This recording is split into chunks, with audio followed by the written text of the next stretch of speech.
আজকের আয়োজনে ছিল বিহারি চিকেন। এই চিকেনটা খেতে যে এত মজার হয়, একবার তৈরি করলে কিন্তু বারবার এইভাবেই তৈরি করে খাবেন। ভিডিওটি যদি শুরু করে থাকেন তাহলে একটি লাইক কমেন্ট ও শেয়ার করতে পারেন। তৈরি করার জন্য আমি প্রথমেই এখানে 1.5 কেজি ওজনের একটি মুরগি নিয়েছি এইরকম 4 টুকরো আস্ত আদা, একটি আস্ত রসুন আর এইরকম 5-6টি কাঁচামরিচ। আমি সবগুলোকে পাটার মধ্যে একটুখানি ছেঁচে নিচ্ছি। এই রান্নাটা কিন্তু ছেঁচা মশলাই করতে হয়। আপনারা আপনাদের পরিমাপ অনুযায়ী এই মশলাগুলোকে নিয়ে নেবেন। এবার সবগুলোকে আমি একটি প্লেটের মধ্যে তুলে নিচ্ছি।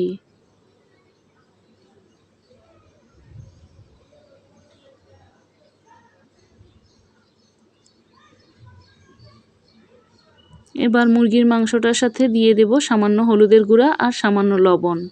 দিয়ে দেব সামান্য একটু লাল মরিচের গুঁড়া আর সামান্য একটু সরিষার তেল। হাত দিয়ে এবার সমস্ত উপকরণগুলো একসাথে করে মেখে নিচ্ছি। মেখে নেওয়ার পর আমি এটাকে 10 মিনিটের জন্য একপাশে রেখে দিয়েছিলাম। এবার চুলায় একটি প্যান বসিয়ে দিয়ে দেব সরিষার তেল। এই রান্নাটা পুরোটা কিন্তু সরিষার তেলেই করতে হবে। দিয়ে দেব এলাচ আর দারচিনি। এবার মাংসের টুকরোগুলোকে দিয়ে ভেজে নিচ্ছি। মাংসের টুকরোগুলো দেওয়ার পর কিন্তু বারবার নাড়াচাড়া করা যাবে না। একটা পাশ যখন খুব ভালোভাবে হয়ে যাবে তখন উল্টে দেব, যাতে করে মশলাগুলো মাংসের গায়ে একদম কোট হয়ে লেগে যায়। একটা পাশ কিন্তু হয়ে গেছে, আমি উল্টে দিচ্ছি। খুব বেশি কড়া করে কিন্তু আমি মুরগিগুলোকে ভাজবো না, এইরকম হালকা করেই ভেজে নেব। ভেজে নেওয়া হয়ে গেলে আমি তুলে নিচ্ছি। এইভাবে করে আমি সবগুলো মুরগির টুকরোই ভেজে নিয়েছি।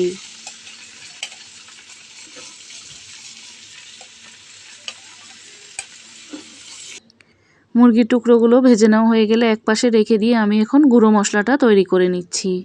এজন্য একটি প্যানের মধ্যে নিয়ে নিচ্ছি 1 চা চামচ আস্ত ধনিয়া, 1 চা চামচ আস্ত গোলমরিচ আর সামান্য একটু জয়ত্রী, একটি কালো এলাচ আর 4টি সাদা এলাচ, 1 টুকরা দারচিনি।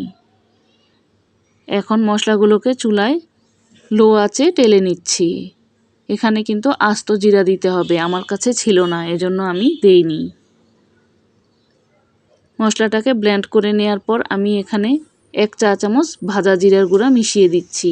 আপনাদের কাছে আস্তটা থাকলে শুরুতেই দিয়ে দিবেন। এবার ওই মুরগি ভেজে নেওয়া তেলের মধ্যে দিয়ে দেব 4টি শুকনো মরিচ, 1 টুকরা দারচিনি, একটি কালো এলাচ আর ছোট এলাচ তো আগেই দেয়া ছিল।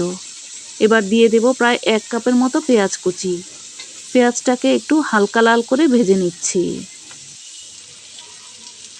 দিয়ে দেব স্বাদ মতো লবণ।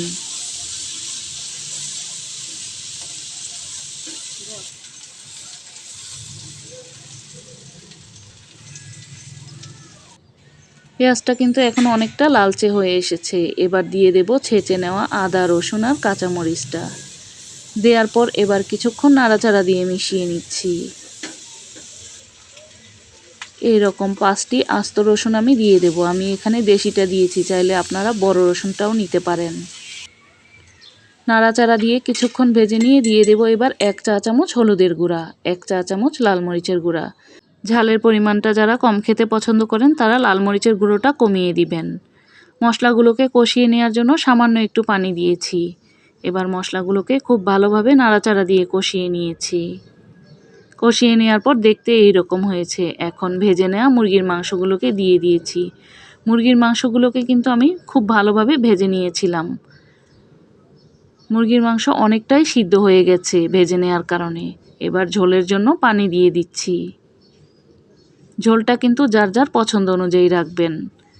এখন ওই গুঁড়ো করা মশলা থেকে 2 চা চামচ মশলা আমি দিয়ে দিচ্ছি আর বাকিটা রেখে দেব, অন্য কোনো কাজে লাগাবো। মশলাগুলোকে এবার নাড়াচাড়া দিয়ে খুব ভালোভাবে মিশিয়ে দিচ্ছি। এখন ঢাকনা দিয়ে ঢেকে কিছুক্ষণ রান্না করে নেব, ঝোলটা যতক্ষণ না পর্যন্ত গা মাখা হয়। যে এরকম ঝোল খেতে পছন্দ করেন সেভাবেই নামিয়ে নেবেন।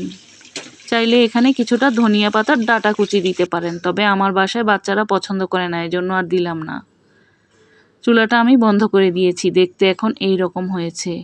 কালারটা দেখে নিশ্চয়ই বুঝতে পারছেন কতটা সুন্দর হয়েছে। আমি এভাবে সাজিয়ে পরিবেশন করলাম। আপনারা যে কোনোভাবেই পরিবেশনটা করে নিতে পারেন। আজকের মতো এখানেই বিদায় নিচ্ছি। আবারও দেখা হবে নতুন কোনো রেসিপি নিয়ে।